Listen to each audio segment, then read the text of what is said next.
Usai melihat fenomena banyaknya kasus kekerasan yang melibatkan senjata tajam, Majelis Ulama Indonesia Sulsel mengeluarkan maklumat senjata tajam dan busur panah.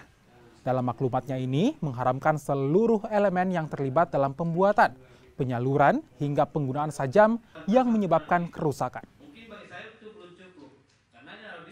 Lihat fenomena yang terjadi akhir-akhir ini dengan aksi teror menggunakan senjata tajam, busur panah, dan sejenisnya di Sulawesi Selatan, khususnya Makassar, Goa, dan Maros yang terjadi di ruang publik seperti jalan raya, warkop, dan sebagainya, yang pelakunya tidak hanya orang dewasa tetapi juga anak remaja.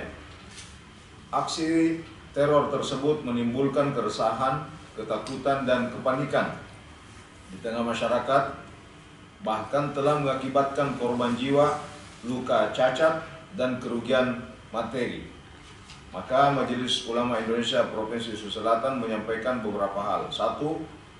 Menegaskan keharaman memproduksi, membawa dan menggunakan senjata tajam, busur panah, dan sejenisnya untuk meneror dan melukai orang lain.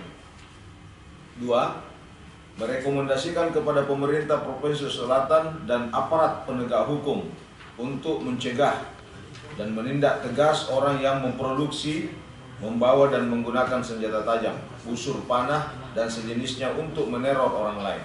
3. Menghimbau kepada seluruh elemen masyarakat agar menjaga keamanan dan ketertiban lingkungan sekitarnya.